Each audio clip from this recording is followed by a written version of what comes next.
Tactical 40K, we're back. 10th edition's rolled out, it's completely out. Been able to watch a few games. I like it a lot. Built my list, so we're gonna go over it because we're still doing Beaky Boys, we're still doing Raven Guard, even though they're just glorified Ultramarines at this point.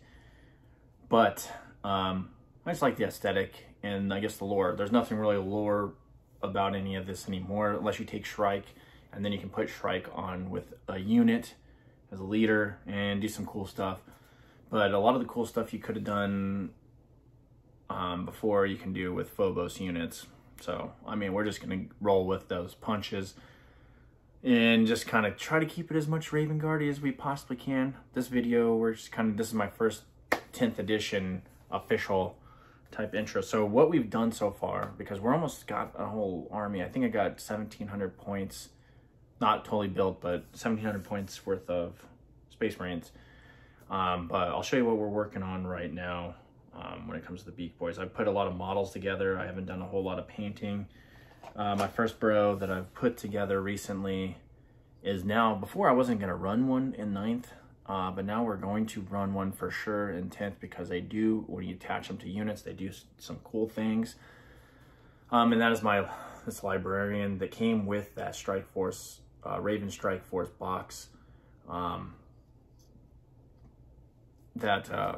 believe he puts on, you can use them to put a veil on a unit where they can't be, you know, attacked from a ranged weapon from like, unless it's closer than 12 inches, which is pretty sweet. That's kind of Raven Guardy a little bit, so why not? And kind of like that lone operative role. So I could go down my list, but we're gonna go into a few things and I'll go down my list first. But some cool things that I really am liking about some of the units that came in that Strike Force box that we're incorporating, that I wanted to talk about. But one is the Invictor Tactical Warsuit, which I have been building one right now. I'm in the midst of it, so I'm like literally just started. This is what I got at the moment. I was debating on whether to go and paint some of this beforehand. So I got that. I mean, that way I don't have to go in the little crevices. But what the Invictor Tactical Warsuit does, which I haven't seen a lot of people really talking about it yet in 10th, is I'm one, that melee weapon with strength 14, his Invictor Fist, that's pretty good. That gives me that strength 14 deal, hopefully to combat some of those more tough characters and vehicles that you might encounter, because now the spectrum of toughness and things, like I said, they're more niche. You're gonna have to bring more niche things to combat certain elements of another army. But when we get into this guy, this Invictor Tactical Warsuit, we're talking more, I like to use the kind of military terminology, because it has a thing called combat support, which I look at this as like almost complementary fire, like supportive fires,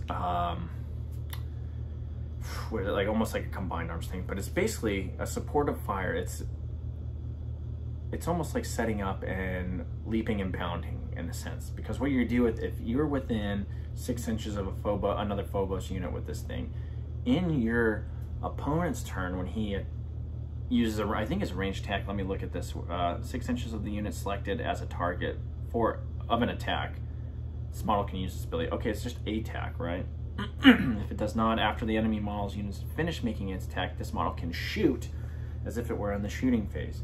But when resolving those attacks, it can only target the enemy unit that is one eligible target and one that is targeting that unit. So it's basically covering fire for a unit that might be out in the open or might be subject to an attack. So that's pretty cool. So if you have them within 6 inches in that Phobos unit, say they got some infiltrators or something right there, and this guy's within 6 inches and somebody fires upon them, he can return fire in their shooting phase. Excuse me. So that like, I was like, whoa, that has changed my mind, or even more so on the Invictor Tactical Warsuit. Not the fact that it has that is scout ability in 10th edition, or the ability to kind of project itself up into the battle space early on. So we're putting those two together. We're gonna run those with the higher strength Twin Iron Hill auto cannons, I believe. That's probably what I'm gonna go with.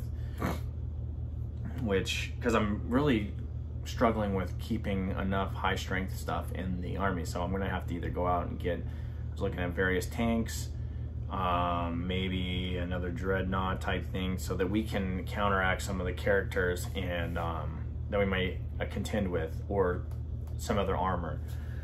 But until then, that's why I got another 250 points or so to play with, I think, roughly. So we'll figure out something with that. But until then, I'm running what I'm running. The other thing I'm dealing with right now is putting together the Reavers. But the Reavers aren't that bad in intent, to be totally honest. I kind of like them. When we're looking at, I got my Reaver Lieutenant, I got my Reaver Squad.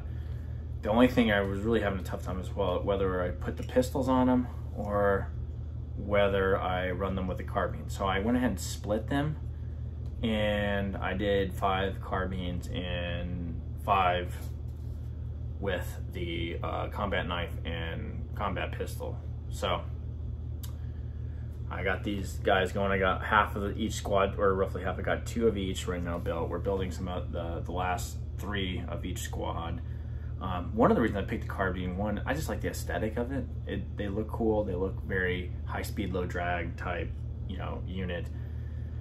But there's some cool things they do. One, they have the scout ability, so that, I mean, they're a good scoring unit in reality. The ability to force people within engagement ring to take battle shock tests, the leadership subtraction when you're there. I think you subtract 1. You can couple that. You got grab shoots and grapple launchers and whatnot. The grab shoot, you can use it. You can turn these guys into a deep strike.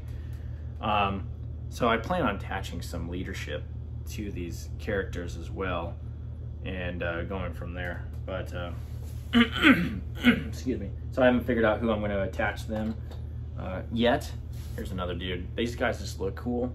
They look badass, but I wish they were a little bit stronger. Unfortunately, they're not necessarily. Here's my sergeant, which you can run a combat knife with him and a carbine. So that guy's cool. They look cool. They're not bad if you can get them in. One of the reasons I picked the carbine with some of them is because then you got 2 attacks at 24 inches. Granted, it's only a strength 4, 0 AP, but if you can put enough firepower down, or enough rounds, not firepower, it's essentially, but you put enough rounds down range, eventually something's going to go down. It's like volume of fire in that case. So that's what I was looking at there, and I might add another 5 to each, depending on how the points lay out. So right now we're just running 5 and 5 with leadership attached to them, and whether they're, I don't know who I'm putting on there. I know I'm going to have the Reaver Lieutenant on one of them, more than likely. Excuse me, but I haven't figured that one out exactly. Haven't come to that conclusion.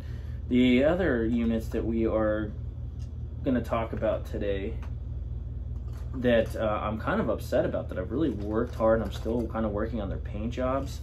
Oops, just dropped my LT. I'm still working on him. That's my Reaver Lieutenant, putting him together. He's looking sweet as always. That's a bad looking unit. I wish he was stronger. Still got my Shrike. We're gonna run that jump captain because we got that extra Shrike model. So I'll try to see which one will run that. But these guys, okay, we're gonna get into this real quick. 10th edition was one of those things that when it came out, I was super happy about until I looked at these dudes. Those are my Vanguard vets, bro. Those are my Vanguard vets, and what happened to them? They took away one of the quintessential weapons that these dudes have, and that Raven Guard players, everywhere run, and that is your dangle lightning claws. Excuse me. The lightning claws are like a staple with Vanguard vets, and what in the world? And I just don't understand what Games Workshop was thinking with these dudes, because all of us bros that like to run these guys within like a lore perspective are running with lightning claws. So what they do with them, they gave them in the melee section just an heirloom weapon. You don't even get a chance to run a power sword or a chain sword or a thundering hammer, which is incredible. So I guess these are now heirloom weapons, these lightning claws. I mean, granted, they're strength 4, negative AP 1. You have 4 attacks with it, plus you're running the shield. I mean, it's not the end of the world, and we'll run them as such. We'll still run them because they're still cool. You can still deep strike with them. You can still get lethal hits. You run them with certain characters. You get some cool. You can have some cool abilities. They just look cool. So maybe they're coming out with new models or something. So we're still running our Vanguard vets the way we were going to run them. But that was one of the things that really just kind of shocked me, because now we're looking at, okay, well, there's that. But then I'm coming over here and I look at my sergeant and he's got a dang old sword and a lightning claws. Like, what are we going to do with him? I guess he's got an heirloom weapon, and maybe I can somehow fashion a storm shield on him or something. I don't know. But I just kind of feel a little bit jaded over that, the fact that these guys are kind of left in the dust by Games Workshop. But anyway, we're running that list. We still got a Phobos Lieutenant, which he's looking a little more spicier in this edition. Infiltrators, so we got some scoring units, and like I said, we got our Inceptors, which now I got them in plasma. So that was the other thing I was wondering what to run them with. I'm running them in plasma because I want a little bit of strength.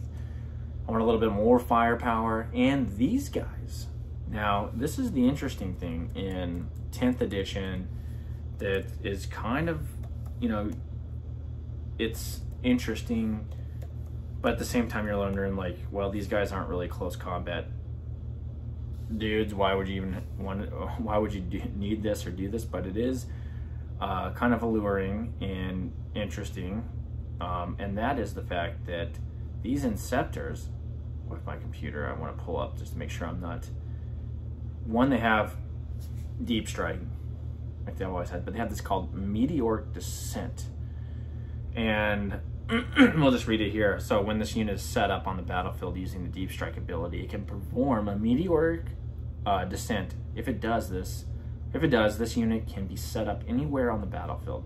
It says anywhere. That's deployment zone, that's yours, theirs, no man's land, whatever. That's more than 3 inches horizontally away from all enemy units. But until the end of the turn, it's not eligible to declare a charge. So you're set up within 3 inches, you might get charged.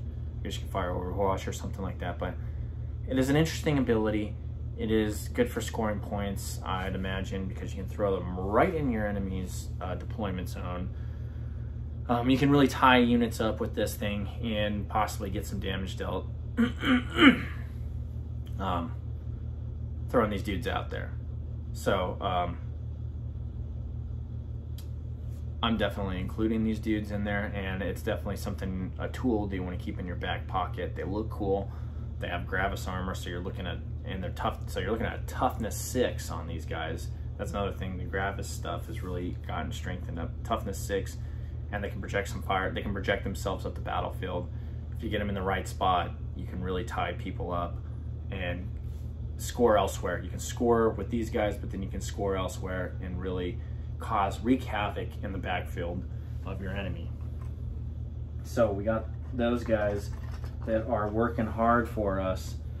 And we might even, I mean, if you want to get real froggy and add another 3 of these dudes, I might do that. But what I really need to add to this army before I let this episode or this video go is I really need something with some high strength. So I'm looking at some various tank iterations and to be able to project some of that power, or some indirect fire weapons that can hit some targets that have some higher strength, that strength 10 and above, monsters and other armor. So we're looking into that. That's the only thing I can see that I really need in this army. The rest of it looks like it can score points, it can maneuver, it can really hinder some enemy's ability.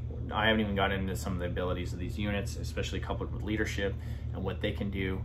But as we go on further into this journey, now that we're in 10th, we're going to start talking about how to use combined arms tactics, how to use firing lanes, complementary firing lanes, and also fire maneuver tactics within a Space Marine type army, which Raven Guard. That's what we are.